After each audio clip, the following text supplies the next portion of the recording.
Good evening, all. Uh, Evening. Hello. as everyone can see, we have a larger than average panel, which I am very excited about, and several people who are once again from late time zones. So thank them especially for ingesting the tea and caffeine and all the other things needed in order to be with us. Um, And thank you very much to David Hatt and Josh also. Uh, Slightly more reasonable time zones, but their presence is appreciated nonetheless. And thank you very much to the chat for being here. We are going to start, as always, with introductions. We are going to go in the usual clockwise pattern, and then after that, we're going to have to jump around a little bit. So bear with us. We will be out of order tonight. Um, Melina, if you would start. Okay, hello, I'm Melina Sedon. I'm from Germany. I'm here for Vortex Verlag. I've been playing role playing games since the early 90s, and I started developing settings already very early in my playing years, leading very long running campaigns for Vampire and Ars Magica. And now I am an RPG creator for Vortex Verlag, and we're going to present our newest book here. Thank you. Thank you. And Mr. Hat. I am an up and comer. I've not produced anything yet, but I've had a long running alpha and beta test on a game called Shadows and Steel, whose bones are based in the old 7C game. We made a lot of modifications to eventually say that we don't recognize where it came from anymore, but we agree that it does what it was supposed to do. And that's the important part. All right, Andreas, especially since you are not feeling well, again, please do feel free to bounce if needed at any point. Um, and please tell us how you got into gaming. Yeah. My name is Andreas Wichter. I'm German as well. And well, I've lived in the UK for 10 years or so and live in France now.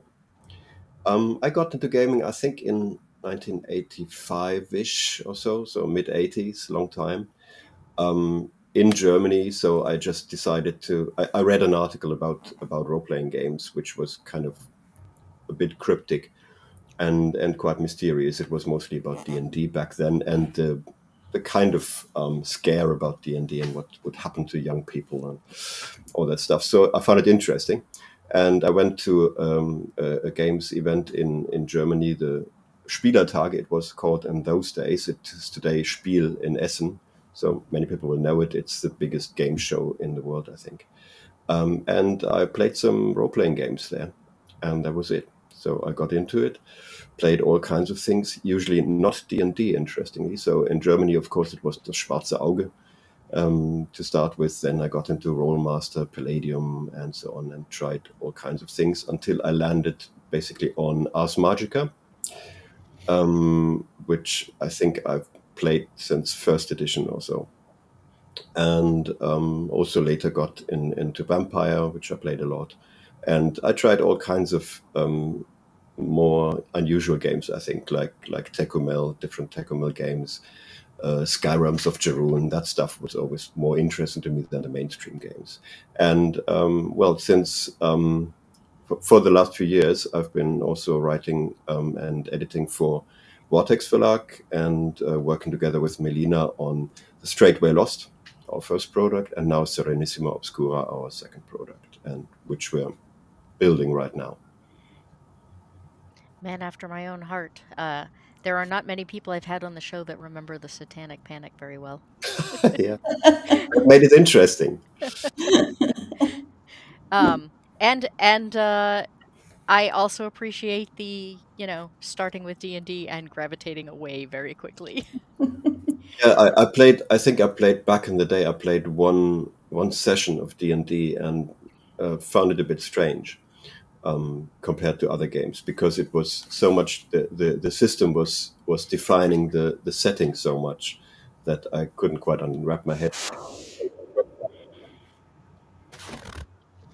Did uh did you say Ars Magica was on your list? Yeah, yeah, definitely. I mean, that's my main game. Has always been my main game. I think I got into touch with back then Lion Ramp and Jonathan Tweed specifically when I read about the game in White Wolf magazine. Some of you might remember that. Um, well, White Wolf. So long time ago, and I called them because I was interested in doing something with it and translating it, which I later did for Mania Productions. I translated second edition Ars Magica into German. And Melina, by the way, later translated fourth edition to German. I don't uh I don't know if you noticed or got a chance to look at the lineup or not, but Tom Kane, who wrote a lot of the Ars Magica supplements for Yes. the early editions, has been on the show a couple of times. Okay. So yeah, when I saw your well, I guess it's not a Kickstarter, it's backer kit. Like I could. Um, I was reading the description. I immediately messaged him and said, "Hey, they're still putting stuff out for Ars Magica." Yeah, I mean, now with the definitive edition coming out, it's and the open license, now is the time, really. Yeah. All right, Josh. Yeah, I guess I first played. I grew up in Wyoming and played with some friends when I was young, and our we were playing Dungeons and Dragons at the time, and our game master ran a few games for us. He was an older brother of one of my friends, and I was totally hooked. I've always loved swords and medieval history, and so but it was more than just the swords and everything. It was sort of just being immersed in a world. Unfortunately, our dungeon master quickly found girls and decided that didn't have time for games like this, and so I only played a few times until fifth edition came out, and then I got back into it and started homebrewing and finding all these other games and realizing that there were just so many games out there. But one thing led to another, and about 18 months ago, I started um, compiling a bunch of my passions into one game, and so that is Grimoires of the Unseen, and it's not complete yet. I'm looking to release a quick start, um, probably at the end of the summer, along with a one shot, and then from there, continue building it. But um, it's all the things I love. I mean, it's medieval history, but really with a focus on the folklore from the period. And so it's set in 14th century Europe, not as it Let's was, but as it was seen. Nice. So let's get more details from you once the midnight people Yeah, yeah.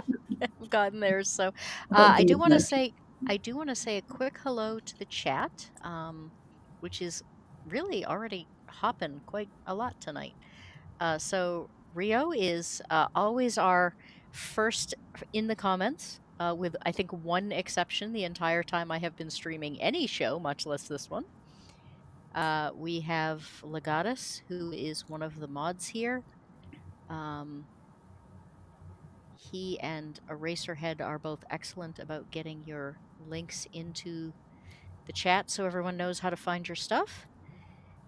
Rachel, very happy to see you.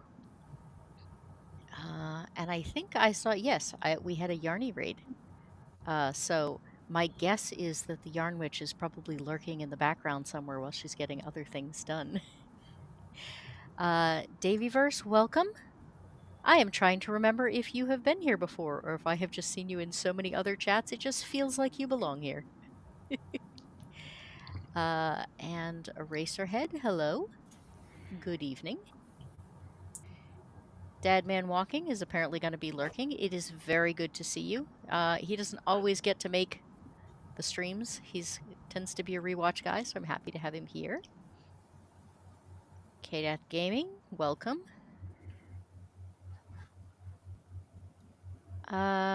Dawn of Mutilation, I think you are new-ish. I have seen you around, but I'm not sure you have actually been in this chat. I am always very happy to have new people, of course. Jack, who was running Tomby's stream while he is away. Welcome.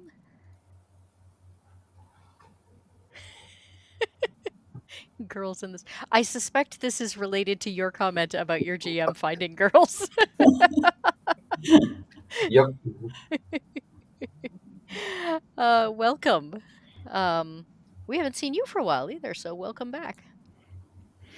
As your GM was a guest on this, I always want to say a couple of weeks ago, but I think at this point it's been a couple of months ago. So, um, yes, and I was correct. Daveyverse usually does rewatches because we are too late for his time zone as well. So, and we will have more people who bounce in later, I'm sure. Dawn of Mutilation says usually a lurker.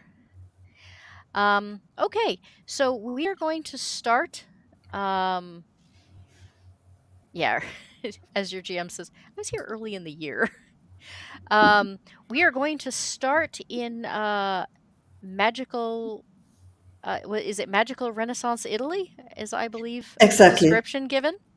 All Exactly. right, take it away.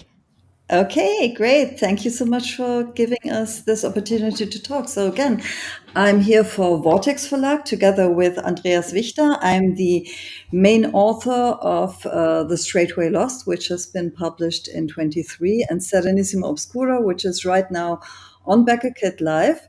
We're completely excited and flabbergasted and everything because it's been an incredible first week. I would like to explain a little bit about the book, and I'm going to give the work to Andreas in between a little bit. So the title of our role playing setting guide and adventure is Serenissima Obscura, and it refers to the title that the Serene Republic of San Marcos, so Venice, gave itself in the Middle Ages. So it is set in Venice. It is set in the magical Renaissance, as we call it. It is the year of 1507, and we're talking about a alternative history in which magic is on the rise. And our game is not only an alternative history playing game, it's set basically in a world that is a little bit divided, because in Venice itself, we have our bright side world. This is historical Venice. And beneath it, there's a darker side of Venice. We call it the shadow side. So the setting is a little bit bipolar, if you want to say it. And the game has got a little bit of horror flavor, but also it's about political intrigue. It's about mystical convergencies. What we have is one part of a setting guide. So there's a lot of information about the magical Renaissance, about historical Venice, about historical Europe, of course, and how magic has changed the world. But there are also 27 adventure modules that can be played either as a bigger campaign or also as one-shot adventures, or let's say shorter adventures. But before I go into this, I would like to hand over to Andreas for a short moment, because there's one particular thing that we have included in the setting guide, and we call it the setlets. Andreas, please say a word to the setlets, because they are your invention. Okay, so what we call settlets, most people would probably tend to call campaign frames, but I call it settlets for reasons. So it's not exactly the same as a campaign frame. It can be something different. So it's a bit of a catch-all phrase for campaign setup, campaign setting, micro setting, and so on. So basically, what it does is instead of just having a typical group of adventurers who meet in a tavern and all that stuff, go on adventures for reasons, which are never quite clear. In a setlet, they have a common cause, if you will.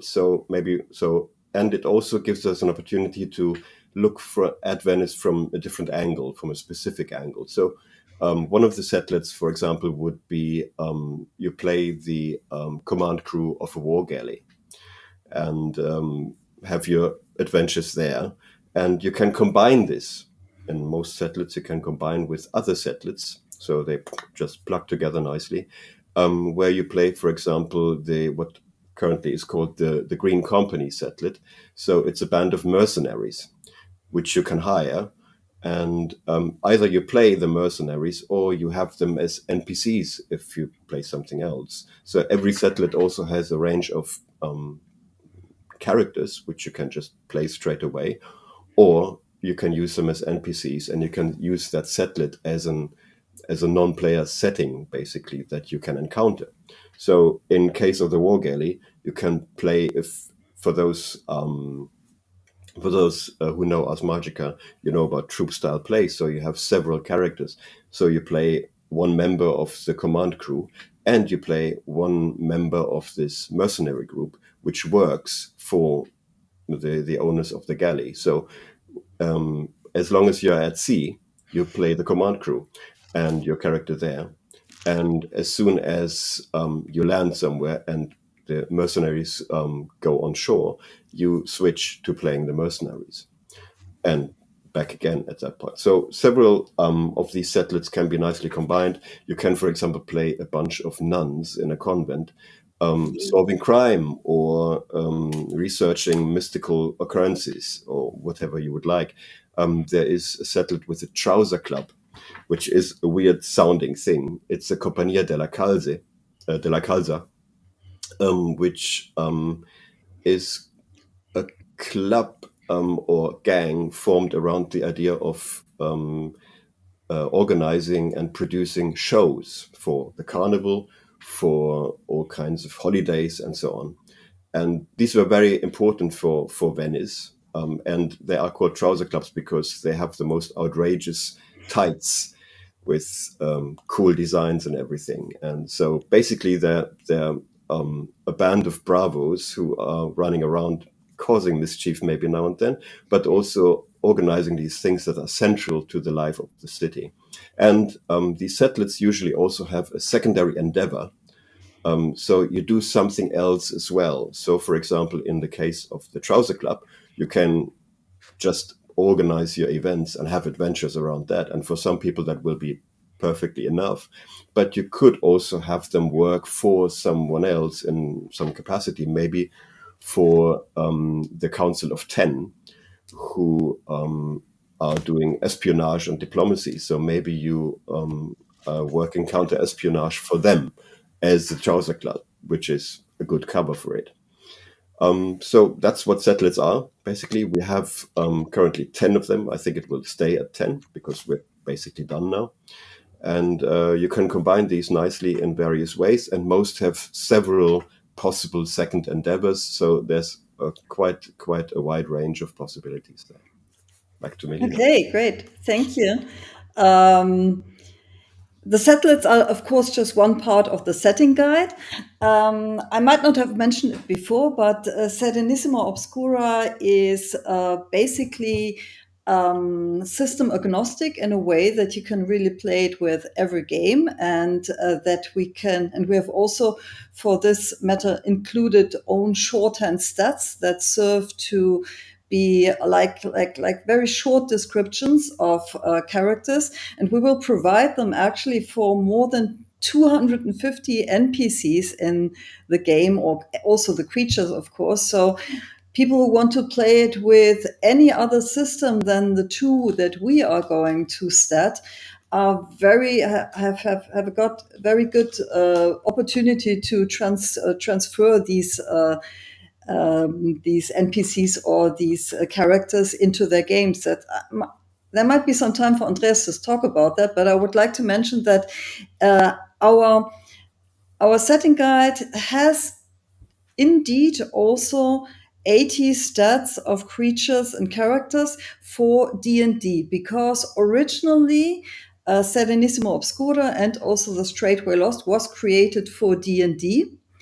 So this is the main system, and we're working together with Mark Braden, who is doing all the sets and most of the rules for D&D. We have two new character classes, as we already had also in the Straightway Lost, because it was really super important for us to provide for character classes that are a little bit more adapted to the Renaissance. The two character classes that we have are the merchant and the gunslinger.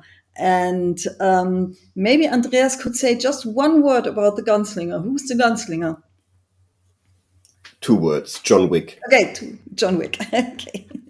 Basically, it's my first idea was to have a gnome or dwarf with a big gun kicking in a door, and so basically that's where it came from. And now what it has become, what and Mark is working has worked on the mechanical side a lot, and so we're still going back and forth about some of the details. But what it is basically a guy who can enchant his gun and has certain magical, well, fighting abilities that go hand in hand with it.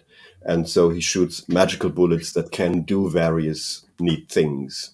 So, and as you progress in level, of course, you can do ever more outrageous stuff with your gun. Shoot around corners, stun people, and what have you. Yeah, the gunslinger is going to be, I think, a huge magnet because a lot of people already asked about them. The second character class that we have is the merchant. And this is, of course, something that is not so obvious, but we're going to have two subclasses for the merchant. One that is a little bit more rooted in our bright side Venice, someone who has contacts among the most important merchant families and whose endeavor is to do good for the Republic, and the other one who is rooted in Serenissima Obscura, who is rooted in the dark side of Venice, and who's got a very different orientation. So one of the big themes of our setting is this diversity between shadow and light, between two sides of a coin, between things that seem to be one way but are indeed very different. So this is something that will run through all the adventure modules and through the entire settings, and has also to do with illustrations, I say already, has something to do with a disorientation, with repressing memories, with loss of orientation and loss of memories. So a lot of things in Venice seem to be one way, but they are indeed very different. And I think this is what Venice also is for me in general, because I've been to Venice so often, and I've led this long-running vampire campaign in Venice many years ago. And one thing that always stuck me about Venice was the fact that I was never in the right place. I always seemed to be someplace. I always seemed to be going someplace, but it was hard to arrive in a certain location. And this is why Venice gives you this feeling of disorientation, or at least did so in past years. Of course, nowadays we have our phones and we can navigate, but back then Venice is like a maze of small canals, of small roads, small ways, and you can get lost anytime. And so the city becomes a living being that plays with you. And I think this is a feeling that we want to convey with Serenissima Obscura. And this is why we tried with our creatures that we invented and with the NPCs to always have a little bit of this ambiguity of between light and shadow, of things that are not fully what they seem to be. The thing is, our setting guide was originally for D&D only, as was the Straightway Lost, but then came Ars Magica with its glorious idea to go on to Creative Commons. And we were super happy about that because, as Andrea said and I said earlier as well, we are big Ars Magica fans, and we think that our setting guide and adventure plays very well together with Mythic Europe from Ars Magica. And so we decided to add another conversion guide for Ars Magica, in which we will detail the history of the Order of Venice. We will create all, or let's say recreate all the main 80 NPCs and creatures for Ars Magica.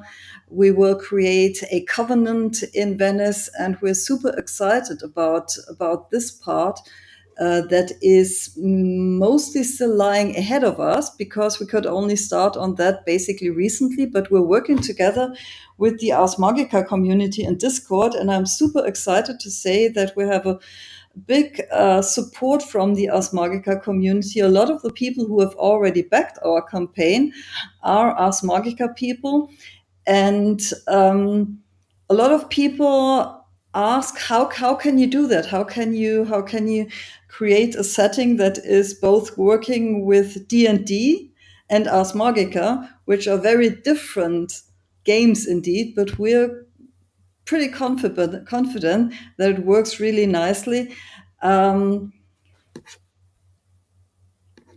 Let me see if I can give. If I'm a little bit confused, I have to say, because it's so far past my bedtime.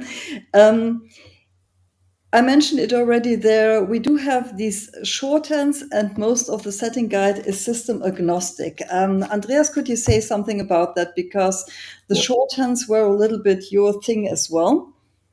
Yep. Let me just add something to the idea of the two faces of the city, because I wrote a chapter there which is called "The Myth of Venice," and so you have this image of Venice, of course, as a shining example of perfect government, especially at the time it was seen as that. But or for example, you have the arsenal, which built weapons and ships, and which could produce one ship in a day, basically, kind of. And so that's kind of perfect. But on the other hand, there are also stories about how corrupt the Arsenal workers actually might have been. So there's always uh, this possibility to either see it from one side and see it as an ideal place, or you can see it as a corrupt place, which is actually just a facade.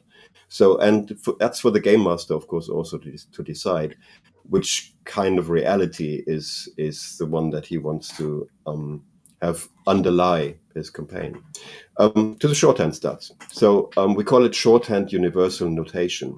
And it's a very simple thing. It's a combination of characteristics, which are especially, I think, useful for people who use games that have set characteristics.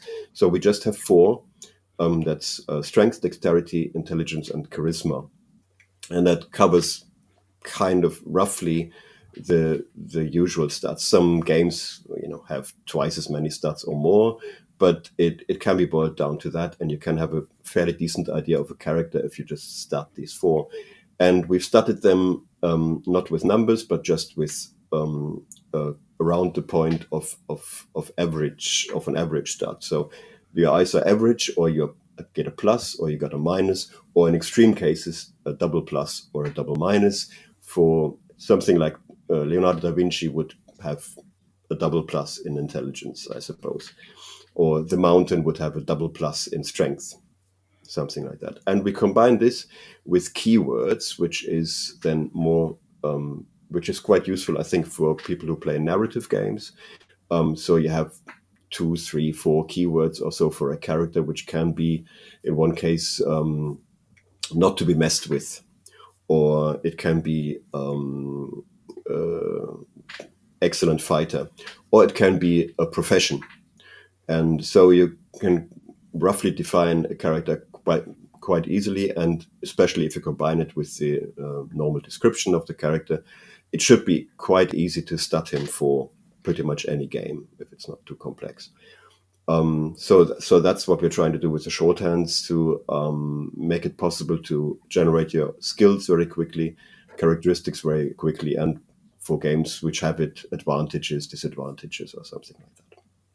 So So for us, as I said earlier, it is super important that that we don't want to limit our setting guide and the adventure to only one system.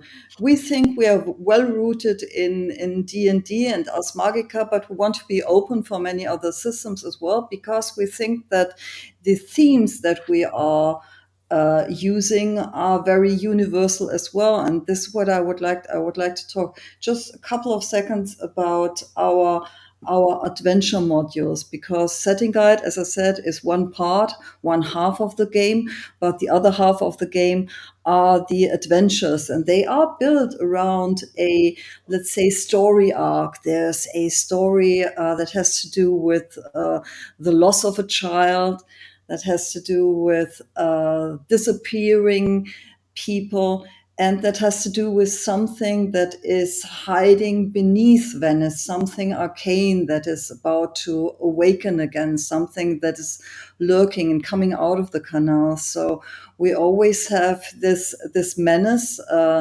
this threatening aspect that is somehow hidden and will stay hidden as long as magic is used or magics are used. Because one thing that also speaks into this ambiguity again about dark and light is the fact that, yes, Venice seems to be bright and sparkling and everyone is complacent and happy. But part of this is due to a thing that we call the stupor that keeps actually the Venetians complacent, that keeps them serene and happy, although all these dark things are going on, but they are forgetting, they are not noticing. And this is a great opportunity for characters who actually come out of Venice into Venice, because they are not affected by this, what we call the stupor. So we have always this opportunity for the game master or storyteller to create situations in which the characters experience something happening or see that something is not quite right in Venice, but everyone around them will not notice or will try to explain it away with some cognitive explanation. And that makes it even creepier, because they will never get this confirmation, or at first not get this confirmation, that something indeed is not right. So we hope to create something that is really a little bit creepy, that is menacing, that is threatening.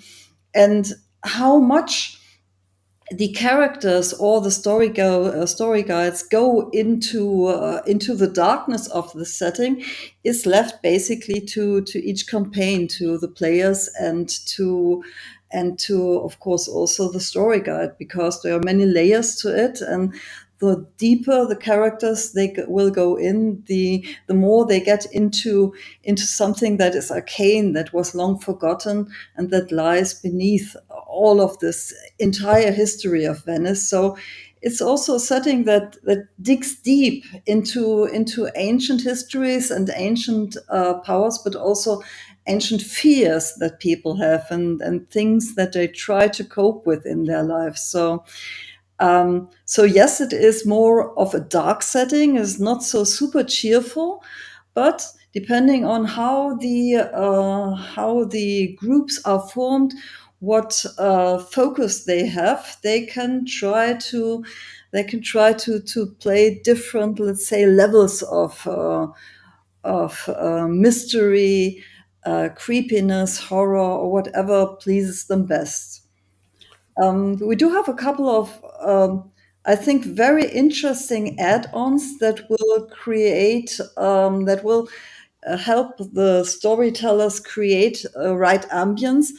And one of these are, for example, the street maps that were recreated by Mark Smiley. We are super proud of them, because there are no actual street maps of Venice in 1507. There are views from above from 1500, but there are no street maps. And we created a video also about how Mark Smiley created these street maps. I will link it later to the comments in of this interview, because a lot of people really like to see how he recreated these, let's say, quasi historical street maps. This was really an interesting process to do that with him together. So right now, these street maps are one of the most sought after add-ons in the campaigns. So we're super proud of that.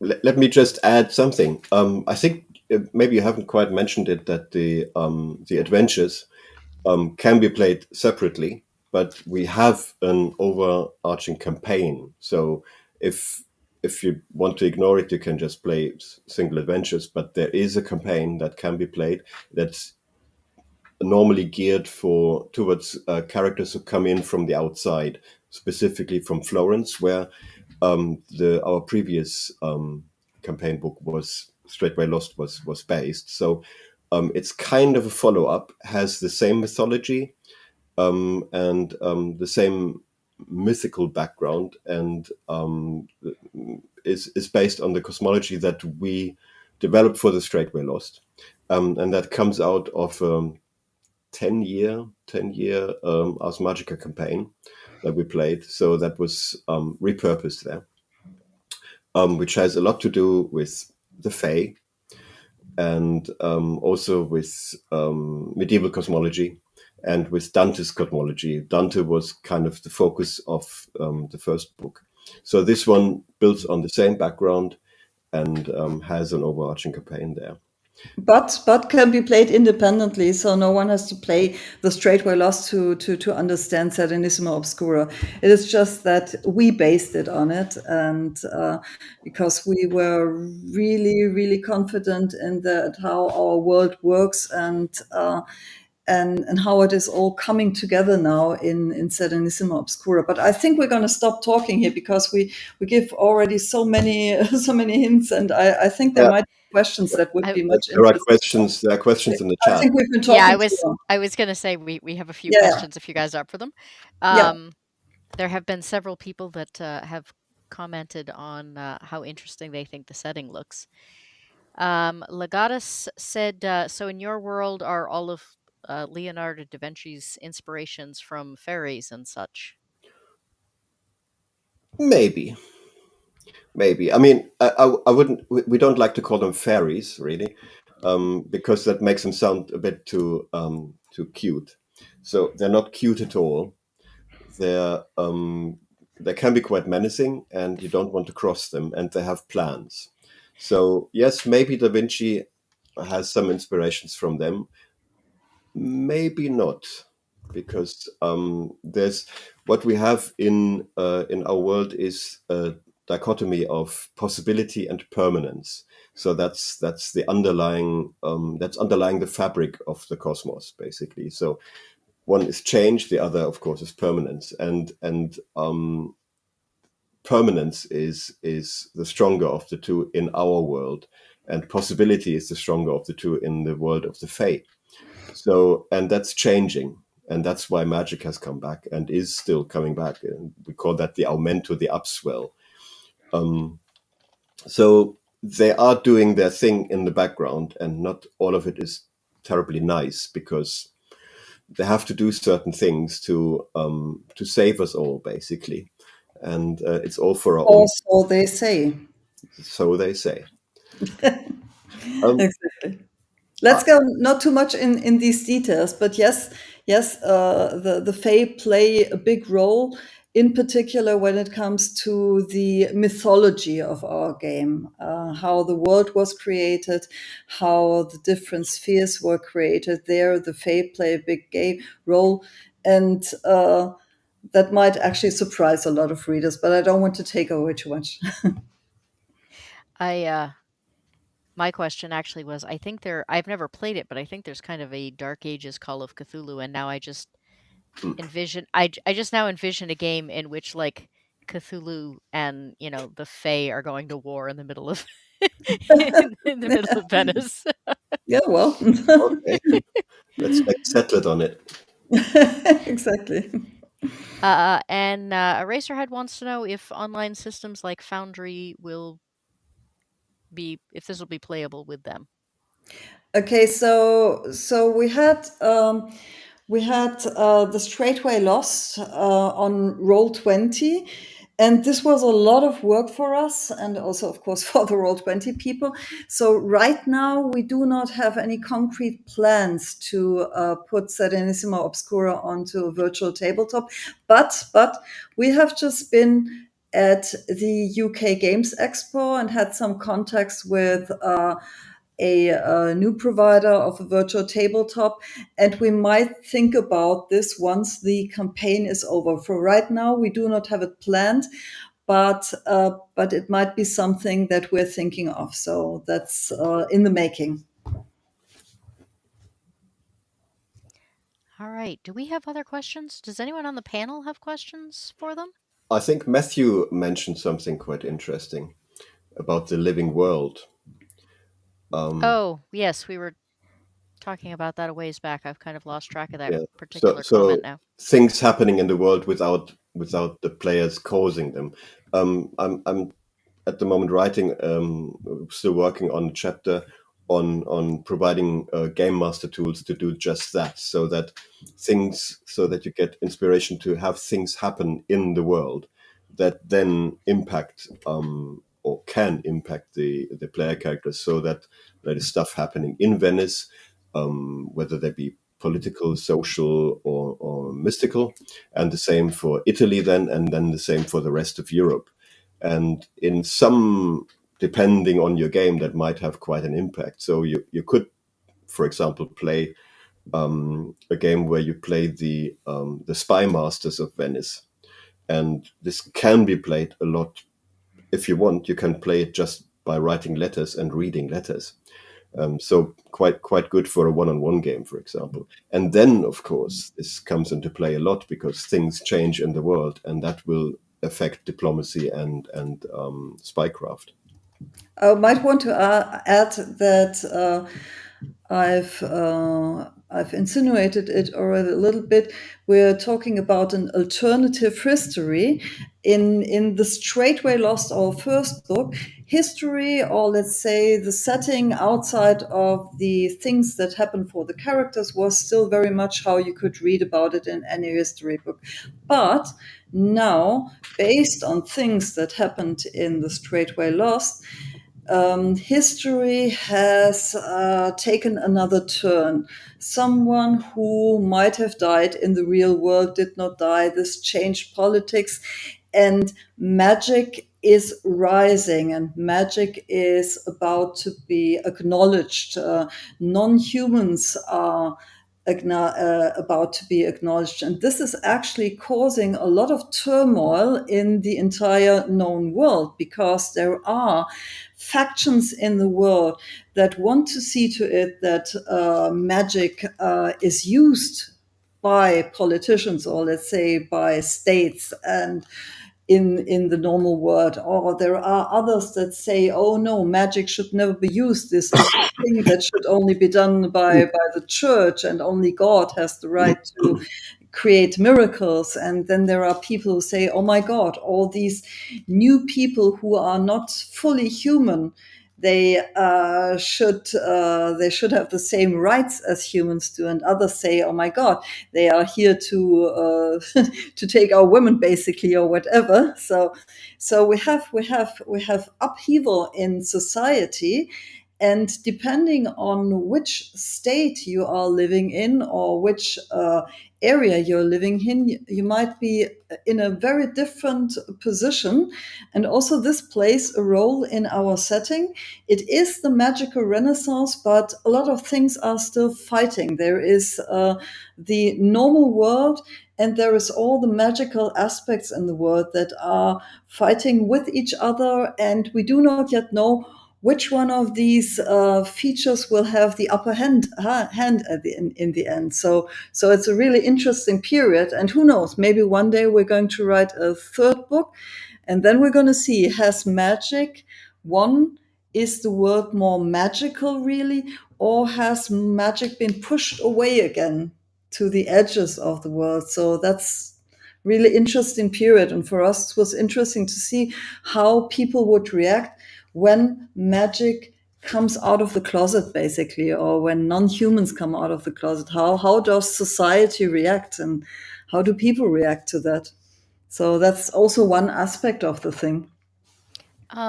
Legatus has a kind of a two-part question. Mhm. I think it developed as you were talking. He started off by saying, "So would players be like the movie Van Helsing, where players are basically monster hunters?" And then went on to say, "So Living World would be like the anthology novel series Thieves' World or Heroes in Hell, where each author builds on what the previous one did, and future stories need to reflect those changes." I'm not sure I got that was quite a mouthful. I'm not sure I got all of it, but uh, do the Okay. best you can in maybe 5 minutes, and then we I try. should I try. probably let you guys. Yes, I'm going to start with the first part. So this could be they could or the group could play some kind of monster hunters, some kind of investigators. But as Andreas said, with the different settings, everything is possible. Everything is possible. Every angle that you play is doable. Um, um, if the characters go along the story arch that we suggest, then they will come from outside of Venice, and they will have a clear incentive, a clear goal to find someone who has gone missing. So it will start out as an investigation in a more mundane setting. There is no horror yet. There is nothing that is, let's say, very occult in the beginning. But as I said, they could dig deeper and then be confronted with the darker parts of Venice, depending on where they actually look. And so it can be a monster hunting, but it can also develop in a very different direction, because there's so much to explore even in the mundane side of Venice, that you don't have to end up being there. That's depending on how you want to play the game. We leave a lot of freedom there. Andreas, can you say something to the second part? Well, for the first part, still, you could play monster hunting nuns. Of So course. Oh yeah, nuns, of course. just go ahead. Or you could play the henchmen of the nuns, because the Exactly. nuns, theoretically, they can't leave the convent. So Theoretically. they might need people for the legwork. So, and there's your trouser club. Trouser club hunting monsters for the nuns. Okay, sorted. Um, there's another setlet that will be quite useful for if you want to go into that direction. The second part, we're not going to have a meta plot, so except what's in the book right there and then, but we're not going to publish what's going on in the world now, and then you have to conform to this. Each group will have its own future history there. So you generate, as the GM, you generate your history, and you can let the dice decide what's happening and then just flesh that out, or you can just make it up yourself from whole cloth. So that's up to you completely. Okay, thank you very much. I have to say, your idea of like how to start a game here sounds a little bit like how I tend to run Cult. So you think you're getting into something completely normal. Exactly. There's, Yeah. there's Um, still one thing I might just want to mention, if you give me 30 seconds. sure. Um, there's to in the settlets, of course, you need some subsystems there because you want to do certain things. So in most of the settlets, you have factions, and so we've got some guidelines how these factions can interact. So you have a kind of a conflict system there, and also there's a ship combat system, which is very simple and which is just designed to involve the characters in what's going on. So it's not a tabletop ship combat system. It's very simple, very basic, and very to theater of the mind. And this has to work with any game system, whichever you want to use. So we call it the handshake protocol. So basically, it marries the system that you're using, the role playing system that you're using, with the general guidelines of the system that we're employing there. And so that's something that I'm quite happy with at the moment. That is at the core of the settlers. Okay, more questions.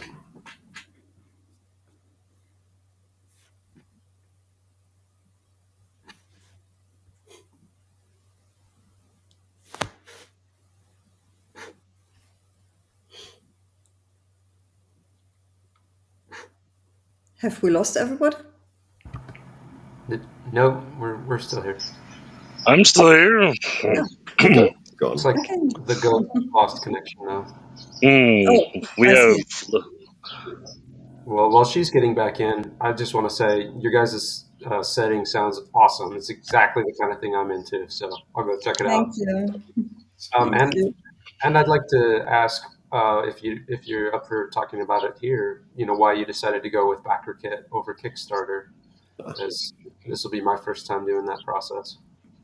Oh, that's an interesting question. I mean, we've done Kickstarter for the Straightway Lost, and it worked out well. But I mean, I was doing all the Kickstarter management, and I'm doing it now as well. And we had such great support in the pledge manager from BackerKit, and I think the integration of doing the crowdfunding itself on BackerKit and then also doing the pledge manager on BackerKit is just very, very good. It's very seamless. So it makes it easier for me as the Kickstarter manager to do it all on one platform, not to have to switch platforms. Okay. That and also, I mean, we just have to be honest. BackerKit is right now going into competition with Kickstarter, so they actually give you more than Kickstarter would, because Kickstarter does not have to fight at the moment, but BackerKit is going for something great. So they offer really good services for what they take. So it's worth it. It's really worth it. That's Mm. helpful to know. Thanks for sharing. And Yeah, I'll definitely check your guys' game out over there. yeah, you should. No, we're super happy with that. I mean, the Kickstarter is not yet over. We funded after, let's say, within 48 hours. We're super glad about that. We've also already Congratulations. uh, That's amazing. managed to do the first stretch goal, but we're aiming for more, because this book is going to be 400 pages, and we have all these add-ons. So we have actually a huge setting guide. We have these massive adventures. So we need more people to back us. Go. Are you back with us? Yeah, my apologies. I have no idea what happened. Okay. No worries. We just carried right on. Hmm. We we've been having a lot of work on the lines outside the house. I think somebody must have hit a wrong button. Oh no. Um, yeah, my apologies. No problem. It's one of the reasons I do this late in the evening is so I don't have to worry about people messing with the systems while I'm streaming. Um, well, I'm sorry I missed the very end of that, but I thank you very much. You guys hung in there very well, and hopefully all the questions managed to get answered. I also will be sending you a link to the Discord.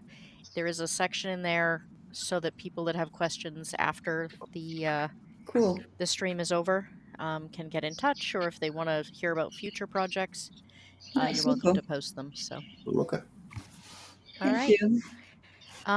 Josh, I Yeah. believe you are the next latest time zone. Okay. Cool. At the end of mine, right before if I have enough time left, do you ever do screen shares, and can I do that? Sure. Okay. Cool. Do you need me to bring something up, or No, I think I can do it, but if only I if I have will? time. Yeah. Okay, I will make it go vroom for you while you're talking. Awesome. So, yeah, so I'm Josh, and for the last 18 months or so, I've been working on another game set in an alternative history of medieval Europe. And my game is set in 14th century medieval Europe. The inspirations for the game are, there's a lot of games out there and a lot of literature that that are inspirations to me. I was a history major in college. I love folk tales, folklore. Mechanically and sort of gameplay loop wise, some of the major games that are big inspirations though are of course Dungeons and Dragons, Call of Cthulhu, and a video game that was out. I think it came out in like 1992 called Darklands. Um, I think that sort of the tagline of the game is every folktale is true, every single one. And the idea is that in the 1300s, this alternative history is not what the 1300s really were. It's more what they were imagined in folktale.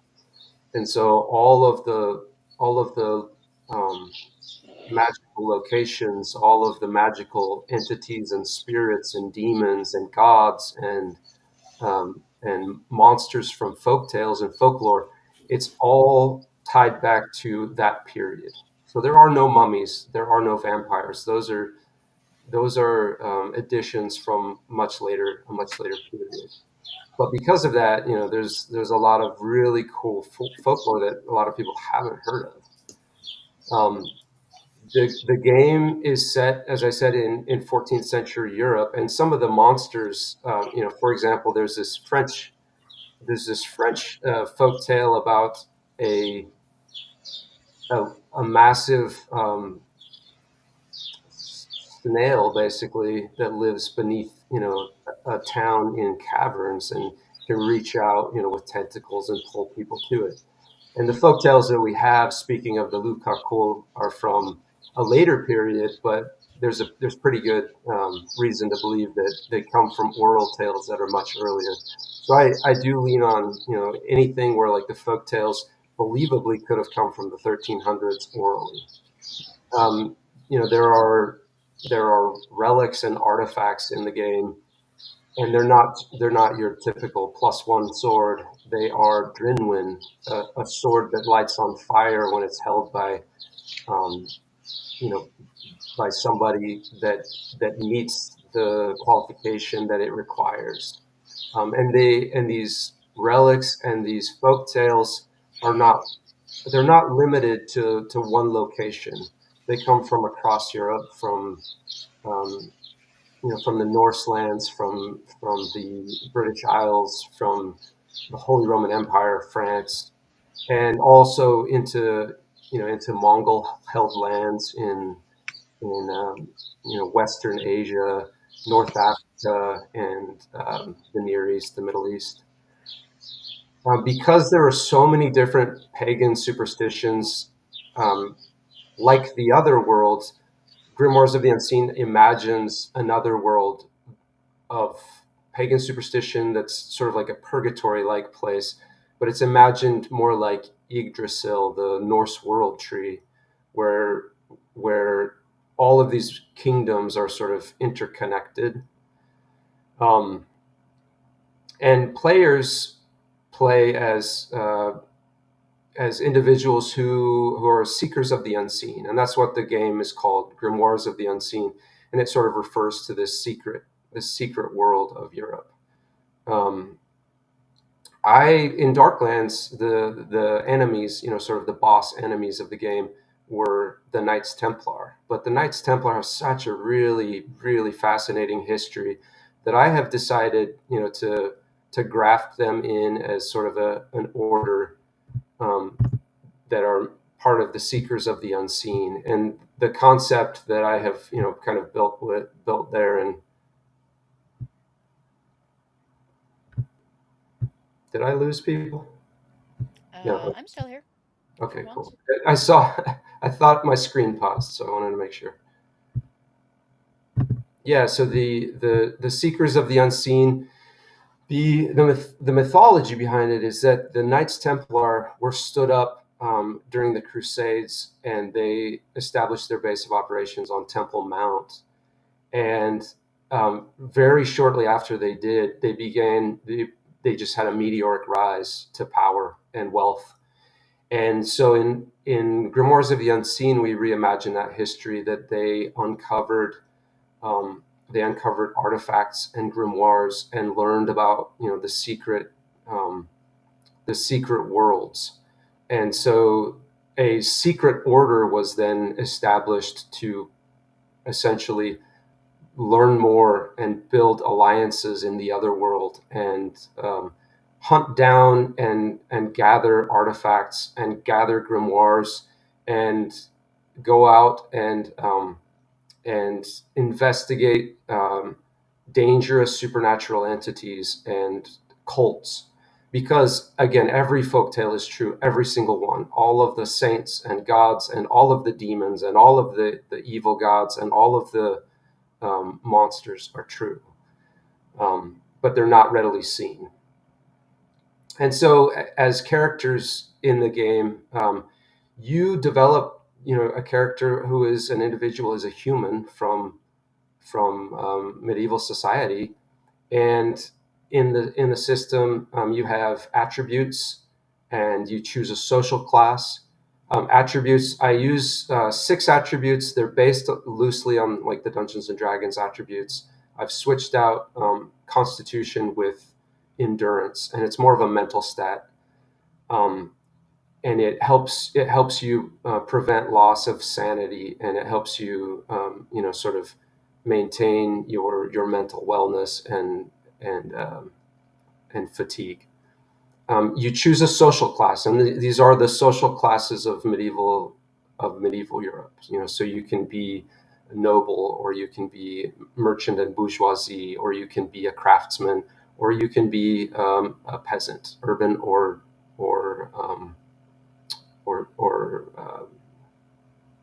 what's the word I'm looking for? Rural. And then after that, you select a profession according to your class. You select an age, and you choose and select skills. And so it's a skill-based game. There are 44 skills, and you essentially can level up your skills. Once you've mastered a skill, you can learn feats, which are special abilities. You also select a phobia and a dark secret, and there's no mechanical stick to that comes along with your phobia and dark secret, but there are carrots. As you play, you gain experience, 1 experience point per hour of play. But if you role play your phobia or dark secret, or an insanity, if you have an insanity, during the gameplay, during a given session, you get an additional experience point. And so, these attributes and your age weighs in. The older you are, the more robust your attributes are, but the older you are, the more robust your skills and knowledge is, but your attributes are weakened because of it. You also have less luck, and at a young age, you have more luck and more stronger attributes, but your skills are obviously less advanced. The system uses a tiered D20 um, uh, resolution mechanic. And basically, the way that it works is that if you are unskilled in a skill, there are 44 skills. If you're unskilled in a skill, then you roll 2d20, take the lowest roll, and add your attribute modifier. Once you learn that skill and you're a novice in it, now you're just doing a straight d20 roll. And the reason I did this is because with the d20 system, it's just so swingy. But when you start layering on levels of essentially advantage, it becomes far less swingy, and it feels a lot like real skills. So novice, to level up from novice to journeyman, you're now rolling essentially with advantage, 2d20, take the higher, add your attribute modifier, and then master, you're rolling 3d20, taking the highest. And if you get to the point where you're legendary in a skill, now you get to roll 4d20, take the highest. And if there's, I still use advantage, disadvantage, so that's a mechanic that works as well. But what I find is that anyone can attempt any skill, but you're far, far more likely to be successful at that skill if you're skilled with it. And the skill cost gets more and more costly the higher up you go in the skill when you're buying your skill with experience. There's 3 different kinds of magic in the system. There's divine, elemental, and occult. And the divine works sort of like we imagine divine magic working. You make a religion skill check, and you implore your divinity or your saint or whatever divine authority you invoke to something. And there are sort of levels of of blessing that are defined for the GM as to, based on what you asked for, how well you rolled and how much of your divine favor you spent, how powerful of a miracle. So it's a fun kind of back and forth between a player and the GM, but ultimately, there's a bit of GM fiat in that. And then elemental and occult are a lot more. Elemental and occult magic are the other two types of magic, and they're a lot more like recipes. If you learn the recipe, and if you're able to, have enough skill, and you have enough of the pool of that magic to attempt the cast, then you can do so. A lot of them are. It's a lot more utility based than combat, and a lot of them require rituals. So it's very thematic to that period and the way magic was sort of viewed. Elemental magic, being air, earth, fire, water, and ether, and occult magic being blood magic, demonology, necromancy, and what am I forgetting? I'll come back to it if I think of it. Combat is pretty fast. It's done based on scenes. You each player plays through their entire scene for the round, and then you move to the next player, and it's done simultaneous. So all the bad guys get their turns, whether or not you kill them or not. And your maximum hit points is your maximum strength score on a scale from 1 to 20. I do use the original D&D. Well, I guess original was up to 18, but the full 1 to 20, because not only do the modifiers have roles in the game, but so do the actual full number. For example, your hit points are your strength score, and they never go up. Um, it's a game where you gain experience points, like I said, through hours of play, as well as milestones, as well as role play. But because of the way the system is set, the you can literally play hundreds of hours, um, roll or leveling up every game session. And I mean, I think that it would be. I think it's like I counted it one time. I think it was like 500 or 700 hours to fully max everything out. So I mean, there's the kinds of campaigns that people play long term.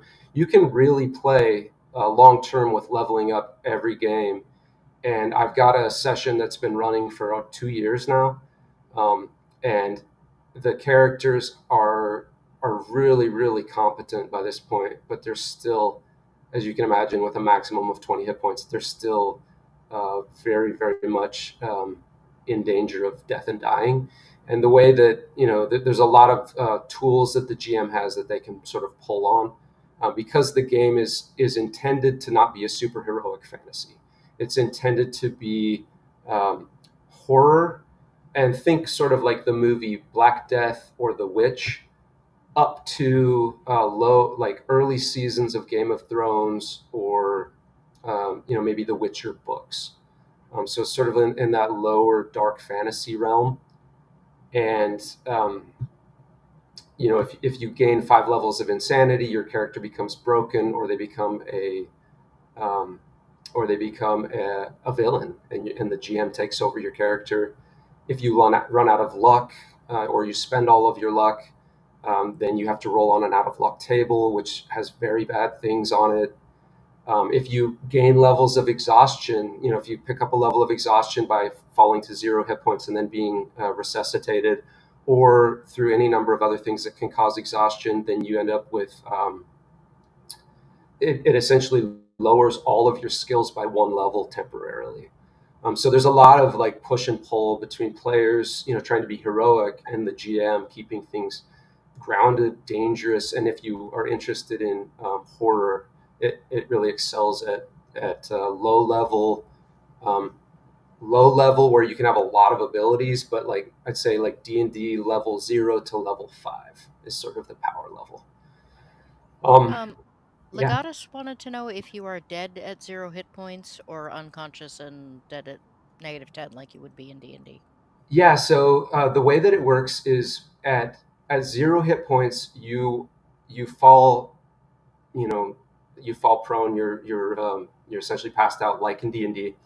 However, then somebody in the next scene can rush over and try to resuscitate you, and they have to roll a DC 10 plus any damage over zero that you took is their DC they have to meet with first aid and surgery. If nobody can heal you, then you have to make a grit check, and the DC is 15 plus any hit points over zero. Um, So CPR works better in this world than it does in the real world. CPR. Yeah, it does. And because character creation is involved. I mean, it's a process. It's not a 10-minute thing. You really kind of I think it's probably half hour to an hour. I also have created options, death options.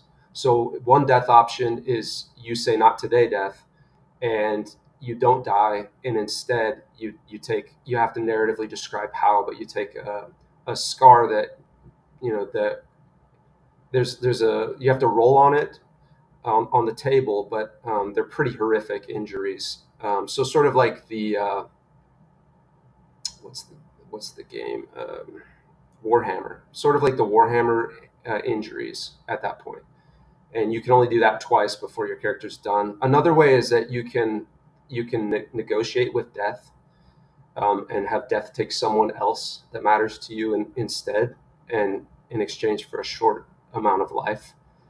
Um, and another one is that you can go out in a blaze of glory, and you get a full round of actions. And if the DC is 20 or less, you're guaranteed critical hits or critical successes on 6 actions. The action economy in the game is 2 to 6, 2, 4, or 6 every round because you're playing out a whole scene. So there are death options. So the GM doesn't have to feel like they have to sort of baby you. I mean, they can really kind of go hard on you. So you basically have Sean Bean figured into this game system. Yes. Well, I mean, it's quite easy to die. It really is quite easy to die. But yes. Eraserhead says, I can't wait to try that on Goat while she's running a game. Not today, Death.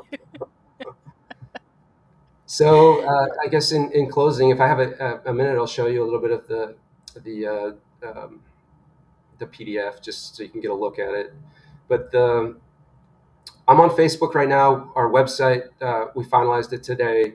It said it would be 48 hours and it will be live. It's grimoiresoftheunseen.com. And we're looking to put out a 30-page quick start for free um, at the end of the summer, and a 20-page one shot called A Passing Stranger that's a pretty dark investigative horror scenario. And I haven't decided yet if we'll be putting that out for free. I think sometimes when it's free, people think it doesn't have value. But I do want to get as many eyes on it as I can. So we'll either be putting it out for like a pretty small fee, or pay what you want, or possibly free. But all of these things will be available on the website as well as Drive Through RPG. And then Don't I'm forget don't oh, go forget ahead. that Free RPG Day is coming up, and then people expect to get it for free. Okay, yeah. And lots of people lay eyes on things. And we're looking to go to Kickstarter or maybe BackerKit in 2026. So if I have a second, let me just pan through the PDF so people can get a look at it. Let me see if I share. You want to make sure to pick entire screen as your share option. Gotcha. Entire screen will show everything, not just my tab. Um, I there think should be a way. let I'm seeing just what I want to look at on the Chrome tab. Yeah, you should just be able to pick the screen that you want. Let me try that. You guys see that? Um, yes. Yep, Okay. all is well. So we're done with several of the chapters. Um, I'm working with some really talented illustrators and a graphic designer, and we're really happy with the way that it's turning out and what it looks like. We've been able to use a lot of art from the Renaissance and early modern periods, and even some of the late medieval period, which has been super fun because this is so based in history.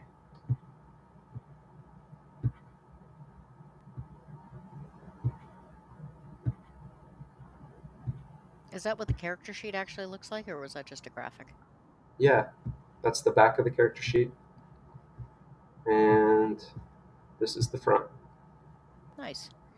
I just Yeah, recently had a discussion with someone about how hard it is to make a character sheet look attractive but not too busy. yeah, yep. It's a process for sure. So I think once all said and done, we'll have 20 chapters, and the first eight are GM and player focused, and the remainder will all be GM focused. Um, and Yeah, okay. I'm not sharing screen anymore, right? Okay. I don't believe so. It tends to get a little funky if you turn it off without my removing it from the scene Oh, first, I'm but sorry. Okay. Yep. I think it uh, I think it seems to have straightened itself out now. And Rachel says she loves the watercolor and ink style. Yeah. Thank you. All right, any questions from the chat or other people on the panel? I have to say, I really loved the fact that you adjusted for the age thing. Most games, there are negatives as you get older, and all that does is make people not want to play older people. And I have always thought that was, I mean, without older people, we'd never have, we'd have Batman, but we'd never have Alfred. That's right. Um, so, um, do we have any other questions? Was thinking, oh, I guess the one that I had earlier, I already asked. All right. Oh, oh, Legata says in AD&D always include passage of time. Yeah, but nobody ever wants to start as, as somebody who's older either. All right. So I guess we are good there. Once Nope. again, I would have a question for oh, Josh. sure, go ahead. um, how did you get the idea to set your setting guide, or let's say your game in Europe, in historical Europe? What attracted you to that period and say that place? You're Well, American, aren't you? yeah, I am. Yeah. I love fantasy. And of course, we owe so much in fantasy to, to Lord of the Rings and, a number of things like that. But I think that's the granddaddy of them all. And that's so steeped in Norse mythology. Um, Mm. so I love the history. The real history is so fascinating. But the folktale history is even just wild, and it's just really, really interesting. So, um, and then I said it in the 1300s, in the 14th century, because it's such a dark century. It starts off with the end of the 1200s, the King of France going and essentially besieging the Pope, and basically smacking him in the face, and he dies. And then he comes after the Knights Templar, and they dissolve them, and Jacques de Molay, the Grand Master, Yeah, yeah. um, curses King Philip and the Pope, and they both die within a year, and King Philip's sons die in the next couple of years. And in the meantime, up in the British Isles, you've got the war between the Scots and and the British, and you've got King Edward. There's allegation that he was a changeling, and there's just a lot of really cool things happening. And then, of course, the Black Death comes in, and then the Oh Peasants' yeah. Revolt, and the war between England and France. So it's just a dark period, which is perfect for this game. Yeah. And I think Sounds really great. Thank you. Yeah, yeah. pardon me if I'm wrong, but I think that even in America, game designers tend to gravitate towards European mythology because mythology is about our past, and that is the past for most of us, even if we moved Yeah. or our ancestors moved. So, Legatus wants to know if your Knights Templars include some of those darker stories slash theory rumors about them. So what I'll have is essentially a chapter that sort of is a primer to GMs for how to use the Knights Templar and the Seekers of the Unseen as this secret order, that, for lack of a better term, acts like sort of like the Men in Black or something like that. Or like Delta Green, that organization that goes out and looks for the darker things. The Knights Templar. Now, what you do with it, whether or not they were truly, worshiping a demon, or whether or not, no, in my, in canon, no, but they were open to all of the powers and all of the pagan superstitions and all of the pagan religions. So they certainly could be charged with, some of those things. But I will also include a number of other organizations that you could use, and they'll just be sort of one paragraph primers. Sounds like an interesting options for expansion too. I mean, like there's some very cool like South American mythology and Eastern mythologies that you could easily expand in. So sounds Well, great. I would love to do. I mean, if I can, get a core following on this, I would love to do what Melina and Andreas are doing with setting books and things like that, because there's so much of so many cool things to explore. And I mean, this is a period when you've also got still the Golden Horde is on the eastern steppe. You've got Venice, you've got all these things that could be explored. We have some other questions, but I'm going to ask people to take those into the Discord because Dave Hat has been sitting here very patiently, and I want to make sure that he actually has enough time to go over all of his stuff, and for everybody to still plug their stuff at the very end. So, um, I'm the least prepared, and I'm enjoying the show. So let's go. um, well, like I said, I still want to give people time to plug their stuff at the end. So, why don't you at least give your piece, and if we have time for other questions, we will go back and do that. All Sound right. good to everybody? All right. So Shadows and Steel. Yep. Man, I just brief introduction have been in and around the gaming industry for a very long time. I've never self-published, but I've assisted a bunch of other projects. Basically, I've been learning the trade over the last decade or so, and this is my first attempt at my own now that I'm learning the ropes. So I apologize in advance. I don't have a published work. I have something that's in testing, just to clarify for everybody here. Um, Let me focus my thoughts. I got prepared and now I'm got stage fright. I played a game with my friends a long time ago, in a decade far, far away. I swear that we had a good time, but we didn't roll dice that often. And when we did, things got complicated. The game we played was 7C. I mentioned before that there was the bones of what I have. It's because, like every idea, has to start somewhere. And our group started with AEG's turn of the century swashbuckling pirate adventure game. But then it went out of print. We still wanted more. It's a great world if you go back and read on it, but we proceeded to try and make it a living game, all for ourselves on our own. And humble beginnings turned into projects. I had the basic structure for what it is today by the time the new edition of 7C was announced some years later.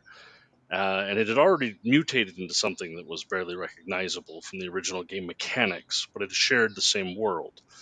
And at that time, we finally took the leap and decided that it was a good choice for us, just for our own headcanon, if for nothing else, and for the idea that maybe other people would like to enjoy the the variety of mechanics in the world that we've been crafting together. So we did. We separated ourselves from the original game's narrative.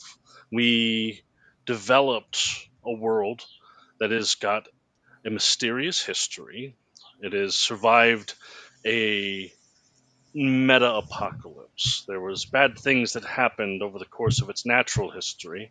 It is a European analog, so I apologize for layering that onto everything here, but it's distant from that because we took those basic concepts for those societies and cultures, and then we essentially destroyed a chunk of it to give emphasis to the darker things that are loose in the world. Shadows and Steel is about maintaining and growing the new culture, societies, and nations that sprung up after nearly 50 years of no sunlight, terrible things that go bump in the night becoming very, very real, and some of them very large. Whole nations wiped out in just a few years. No one knows why, no communication, and wherever you were at was your entire world. And it was a terrible time to be alive. These nations that came out of that are the new hope. They call the world the new dawn because geography is still being rediscovered. The world has gone through a few changes, and not all of them are known. In fact, that's one of the major driving points for adventure in the game, is nations are these fairly large pockets of people and the locales that they live in and the culture that survived and new culture that they built afterward. But almost half the terrestrial world is completely unknown, lost, unexplored, unknown to even the people in the highest power of these countries. And so you have an option as players to go out and take over that task, go past the raggedy edge of the known world and find something, maybe bring it back or make something new. It is an Errol Flynn styled over the top game, and so you do play the main characters in a story. There's a lot of emphasis, especially in the game master section, about how you want to treat this game as if you were writing or experiencing a television show. The players are the main characters. The story is something that the game master writes that has an overarching tale with several smaller stories, and then those generate the emphasis for the scenes as you proceed. Um, but the nitty gritty of the mechanics meets all of that at the bottom. So you could choose to play this game very narratively. You could play it diceless if you really wanted to, because there's a series of mechanics called themes and purview. Uh, if you have a theme on your sheet, which is written a lot like aspects and fate, where it is a double edged sword of a statement that both you or your game master can use back and forth to justify action and consequence.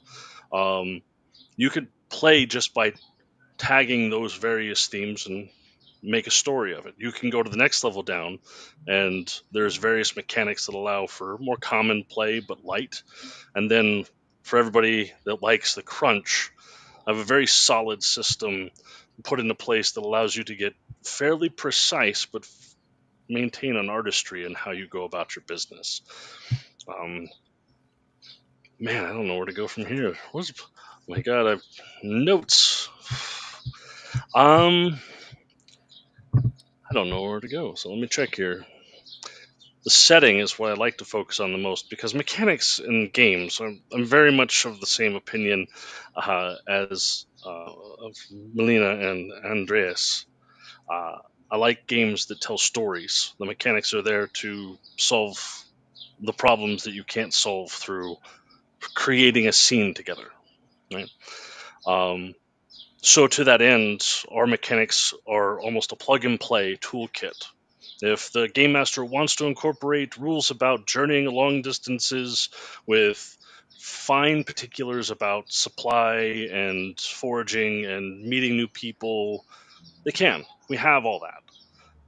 You can also just tell the tale as you go, drop a few things on the players, and get to your next destination. And the GM has the full option to switch those as they go. So if they want to be more precise about something like the journey or more precise about going to court, we have a full set of rules about what it's like to be in a court setting in almost a Victorian esque nobility that goes on within these nations, with the intrigue and the ability to say the wrong thing and accidentally lose your head. Those are in there and they're mechanics. But the themes are layered on top of them so you can enjoy role playing with your players and create these new political schemes and change your entire campaign from sailing adventure to political Victorian intrigue and then switch back again. Um, Allowing you more so as I could keep going with all the different things we put in to plug and play both for the players and for the game master the pieces you need to make the adventures you want. And we've layered a lot of storytelling in the back of this so that there are plenty of examples and examples of adventures, backgrounds. There are all kinds of bits of your characters in the world that you can put together to make your own narrative. There's a lot of freedom to it because while the borders of the nations are defined and the world has a rough map, uh, every game is intended to become its own beast, and that's what I want everyone to experience. Um, All I can think of is there's a song in Muppet Treasure Island where he talks about the fact that to some nations, certain people were pirates, and in others they were heroes.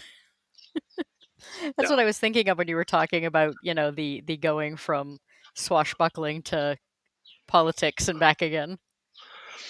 I mean, it stems from the idea that we kept having these tales where we quoted the old reference of "there's always a chandelier," where a player would just add something to a scene that nobody knew was there, but that changed the dynamic. We'd have a heist go wrong, and then they'd blunder into a masquerade ball. Then the escape would obviously involve guards, possibly a ship battle. Uh, to be able to just plug and play what you want and tone the scene's mechanics so that if you need it to be quick and you need the players to have more control, you absolutely can. But you can also put the crunch in there if you want it to be a nail biter. So much so that we even included a rule for dire peril that the GM can get to the point where if you fail a check, you are defeated. There's even the mechanics can't save you on one side. And on the other, we have incremental damage systems if you want to get that deep into it, incremental advancements of time and various different tweaks to the initiative system if you want to get very particular and have a very long combat or diplomatic scene. um, So, if I can ask, one of the questions that very commonly comes up in the chat, though it hasn't tonight, is how crunchy is this? And the answer seems to be however crunchy you want it to be. Correct. I have the PDF available for anyone and everyone that ever wants it. That's kind of where I'm at right now. However, you'll notice that it's fairly thick in mechanics, but at the beginning, there's a major emphasis on you use what you need, or use what you want.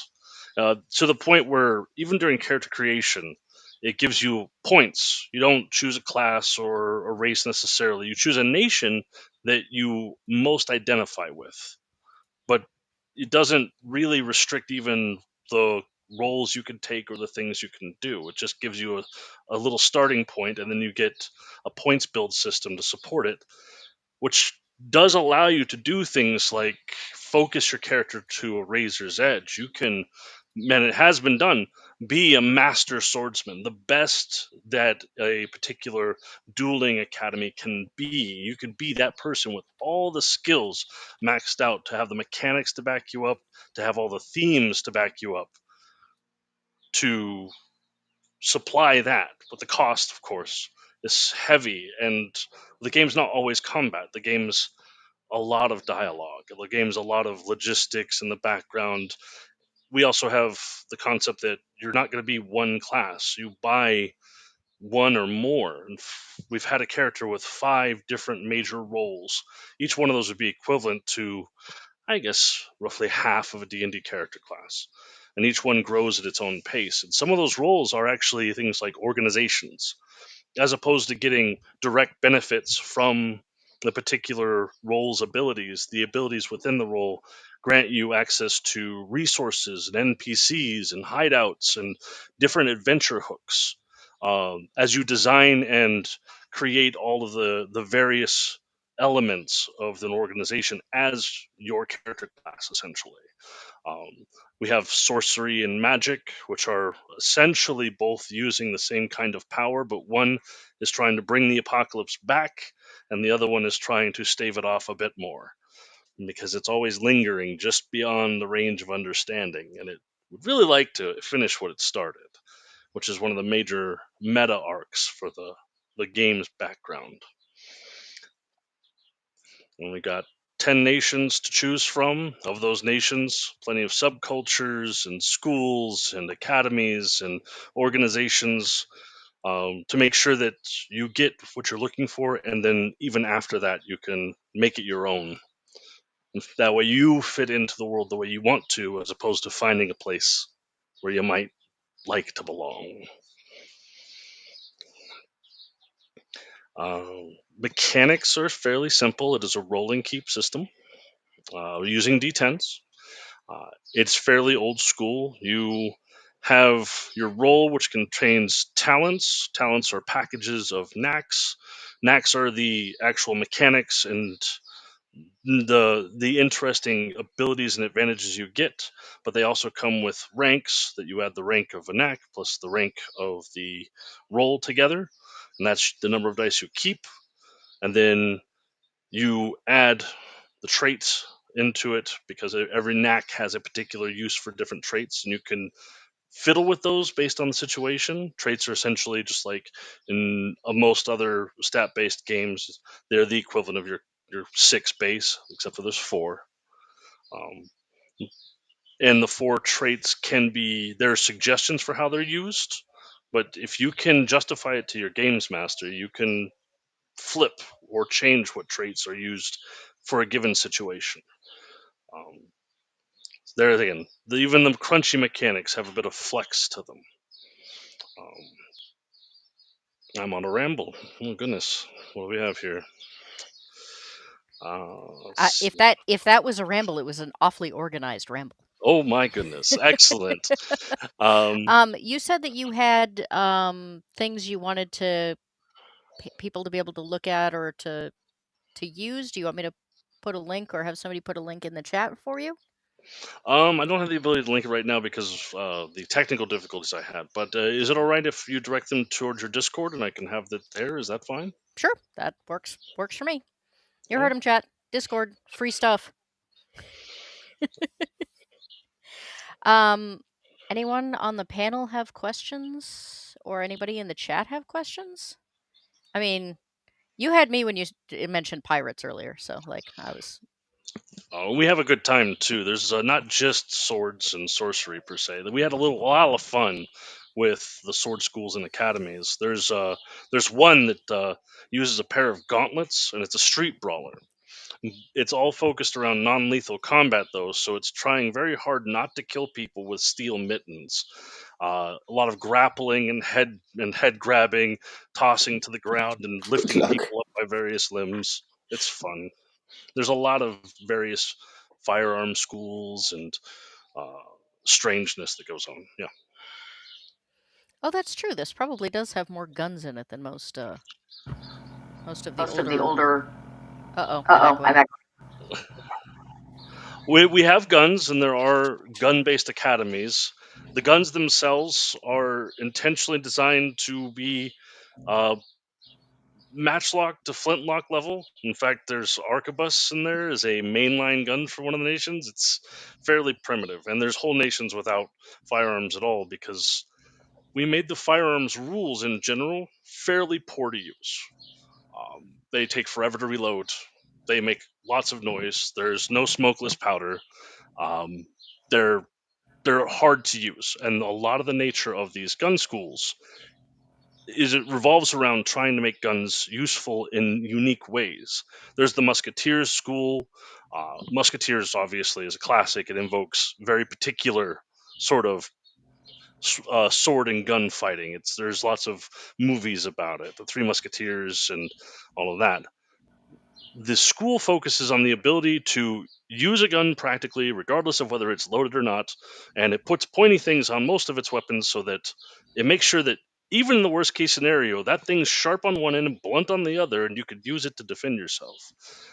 We have the Rasmussen School, which is from a completely different philosophy. It's based around the old gentlemanly duel of matching at pace and turning and firing. And it's designed to cheat at that. It's designed to win those fights regardless of morality. And so a lot of its mechanics are around shooting first, not asking too many questions, and making sure that no one hides and finds the hidden body. So they take different directions, um, both in technological avenues as well as cultural avenues. And it affects things like the sorcery as well. Each nation's sorcery is based on its cultural traditions more than anything. We didn't. Let me rephrase. We didn't justify the magic. We made the nations and then pulled the magic from the nation lore. And so we have shape changers out of the Zelnadomi, which have an Eastern European theme to them. We stole from all over the place to try and garner our original ideas. And these shape changers do more than just D&D druids abilities where they have a few pop spells and that. That's not what these guys are about. They do shape change into beasts, but they more like skein into them, where they become a concept or a perception of the animal, and this leads them to be able to customize the statistics and abilities of the creatures they become. And so the more that they be something and it gains, I guess, notoriety or legend, the more they can invest in it or maybe find something else to add to its legend. Something that starts as a bear can then become a large bear, then can become a bear that they can merge with another animal or other features to become like a dire or a strange creature with antlers. And it's you can make it to where the player decides the kind of legend their creature has, and then when they transform into them, they exchange part of their ability to interact with the world. Essentially, since we can't just switch physical stats in this game, we've switched out some of your talents that you're locked away for a little bit that don't make sense in specific animal forms. And then we gave you an ability to create your own talents for the creature that you are becoming. There's lots of interesting things like that that we provide for players to dig into, I guess. You have a couple of questions. Mhm. Rick, I'm not even going to try and pronounce some of this, so I assume these are the letters that got handed out to. Oh, the letters of mark? Yeah. Piracy with protections. Yeah. Yes. We have there's a Western Sea War in the setting, and it's between the analogs of essentially a more backwards England, a semi-modern musketery France, and Spain. We've taken these and twisted them a bit, of course, but because there's a war over the trade routes of these seas, you can get. We just called them marks, but it's the same exact concept. You can get protections from a government as long as they're the people that receive your goods, and some of them will ask questions. Like, well, we have Sandoval is going to ask you a lot of questions about where you stole your goods from, and if you answer them correctly, and as long as it's in God's name, you're fine. Alba won't ask you a dang thing, and they want you out of their port as soon as you can because they want more of wherever you got that from. They don't bother to check labels. And then Madagot is usually the people paying the most, and so their rules tend to change on a Darth Vader level basis of praying that they don't change the deals further. Okay. Legata said, with the height of pirate themes in the past, why? I assume he means why make this now? Personally, I think pirates are like zombies. They just come and go. Well, three Pirates reasons. are always in. Hmm? Yeah, right. Uh, Pirates, while not necessarily evergreen, do have their ebb and flow. Two, this has been an ongoing project for a fairly long time. As mentioned, we started developing this way too long ago as a different project, and it evolved into something that I would like to see in a publishable format. Uh, I'd like to see it make the end goal about whoa, 7 years ago. And so production and limited access to resources have delayed the game's normal production time. And I'll be honest, I'm taking the time the game needs to breathe and come out in a state that people would want to play it. So if I'm out of circulation or in circulation, out of sync rather with Pirates culture, then so be it. At least the game will still be out there when people need it. So you're not following the video game thing of we're going to release a broken game and then just fix it as we go. I would rather continually develop a broken game until someone tells me I have to stop. Rick says, how much of the world is discovered and are their roots and goods well known? Are they worth preying on? Yes, actually, about half of the surface of the world is claimed. And that doesn't mean it's well patrolled, it is claimed. Every civilization, every nation has its edges. They get a bit rough. Especially in Sandoval, they love their bandits because the people like bandits. They have a little bit of a Zorro theme going on. But the nation's borders don't end against each other. Very rarely do they. Stahlhurst and Mitte, they meet, but they meet at a mountain set. There's usually wilds that not even the nations can claim beyond their borders. And in these wilds, anything can happen. You could have pockets of rebels, outliers. You can have, like in Mitte, it was a nation created by people that went into the mountains to get away from not just the monsters, but to get away from the people that were prosecuting them. They have religious outcasts, they have brigands and rebels, they have a former pirate prince that tried to retire and he did a very poor job of it and instead became a noble pirate. There's a lot of intrigue in there, but there are places not just that became nations, but it's inferred that there are ruins, there are people, there are forgotten places beyond where civilization can reach that just haven't been explored yet. They're there for the players to adventure to and find. As far as routes go, well, if there's any gap between any nations that happens to be called wild territory, I would naturally assume that's a great place to prey on any sort of caravan. Okay. Last question, and then if there are any others, please send those over to the Discord. Can this be easily fit into game? I assume he means pre-existing games that use pirates, like Conan's. I can never pronounce it. Hyborian Age, I think, Scarlet Brotherhood, Buccaneers, etc. It's not designed to, but you could steal the theme and purview system and use it for anything. The idea that you are a thing and have qualities of a thing. I didn't design it with the intent to be a system agnostic game, but I have elements that you could take as ideas to put into your games. That's part of the plug and play aspect of the rules we have. Is if you like one piece, not only can you put it into our game, but if you like the mechanics, obviously, please steal it. I mean, not literally, but It's a pirate game. It's only I was fair. going to say keep that to the pirates. Okay. Well, I want to thank everyone, especially Melina and Andreas, who did in fact manage to stick it out for the whole thing. Yes, woohoo! Um, so I want to give everyone a chance. If you have events coming up, if you have projects coming up, other interviews that you would like us to know about, please let us know. Legatus and Eraserhead will put your links back up again. So, Melina and Andreas, we'll start with you so that you can head to bed.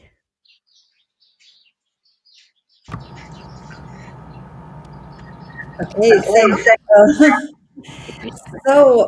We're gonna have a Q&A in the Discord from Random Walls on the 22nd of June.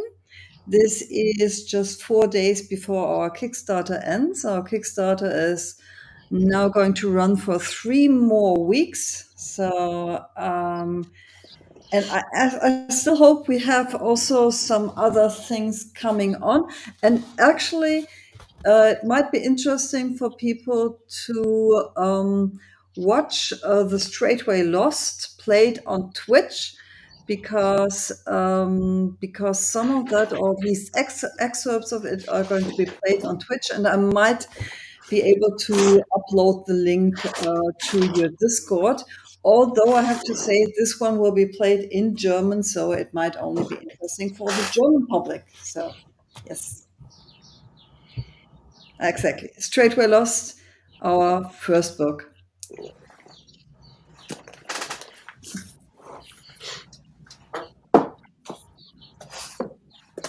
I have a great thing for physical media, so lovely, lovely design. All right. And again, uh, Melina, I think you're already in the Discord. Uh, Feel free to invite anyone else from your team that you think might be helpful with questions, and keep us up to date on how the backer kit campaign is going. I think it's already funded, isn't it? Did I see that? Yes, It it is funded. was Yeah. funded. It was funded for in the first 44 hours, which was super. And we already hit one of the stretch goals. We hope, of course, to hit some others of the stretch goals yet. So let us see. We're in full promotion mode still, and we have 3 more weeks to go. It is super exciting. I really don't know how I can stand this any longer because it's so exciting. I think about it all night and day, and I think I need after this campaign is gone, I really need to take a long break because I'm really too excited all the time. So Need some decompression. All right. yeah, Yeah. exactly. Yeah. Josh, got anything coming up? Just what I had mentioned before. Our website should be going live in 48 hours. So check us out, grimoiresoftheunseen.com. You can go find me on Facebook right now. The link I think is already there. And then this end of August, beginning of September, we'll be releasing a 30-page quick start for free and a 20-ish page one shot that I've play tested many times, and it's a super perfect game for a one shot moving into the spooky season of Halloween. So go check that out. Excellent. And yeah, look for us in 2026 to come through Kickstarter or Backer Kit. You also, I believe, have a bunch of questions already in Discord, so just so you're aware. Awesome. Um, We'll check and them out. please link us and keep us up to date when those things go live. Yeah, we'll do. Thank you. And thank you so much for hosting us. Not a problem. It's been delightful. And Mr. Hat. I don't know why. Um, I just really like calling you Mr. Hat. fair enough. Um, I don't have any external links that I can offer except for I will be putting up the PDF of the beta test worksheets and the rulebook on the Goats Discord for anyone to take a look at, use. I'd like to spread the good word. So I'll be over there with that, asking and answering any questions. So Okay. Thank you very much. Thank you to everyone in the chat. I am, of course, the Eclectic Goat.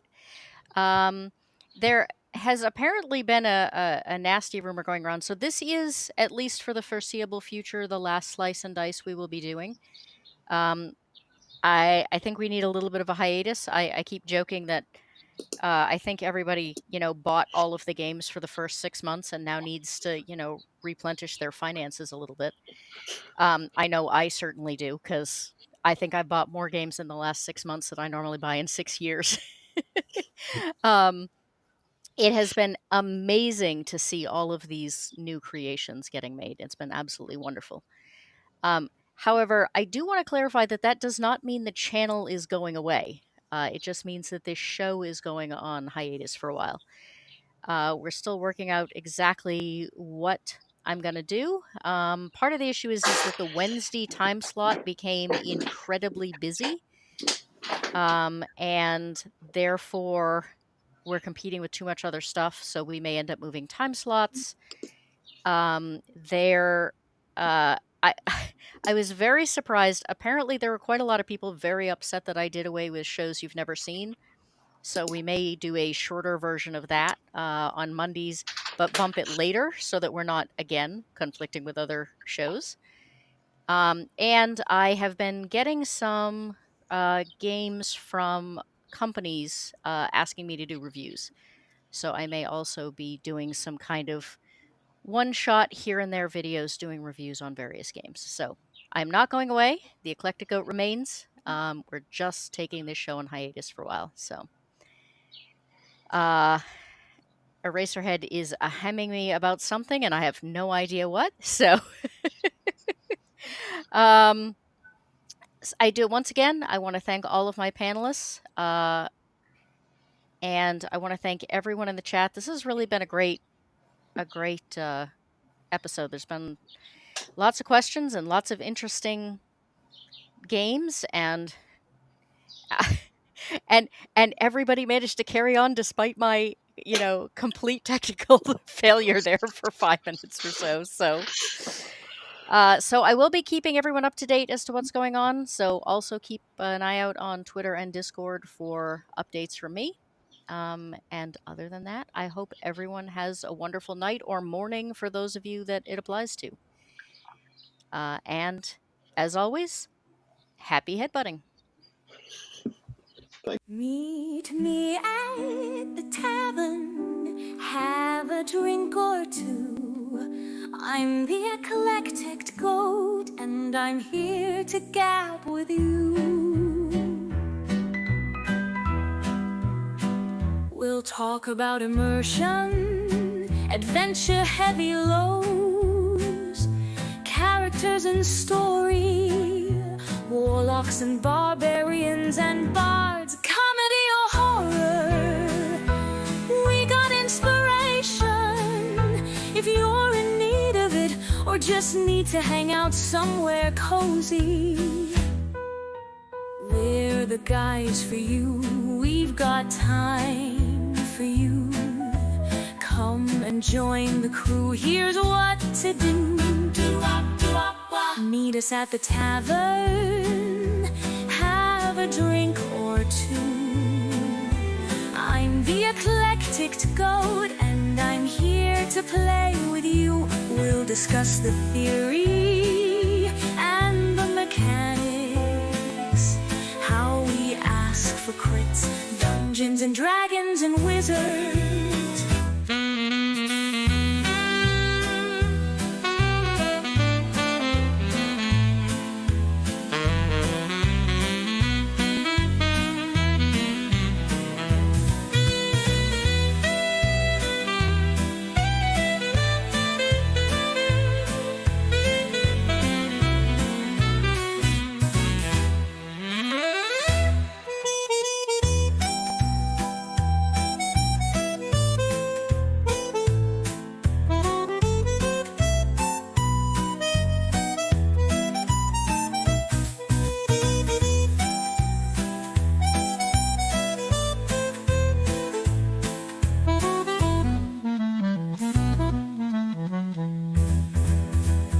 Meet us at the tavern, have a drink or two.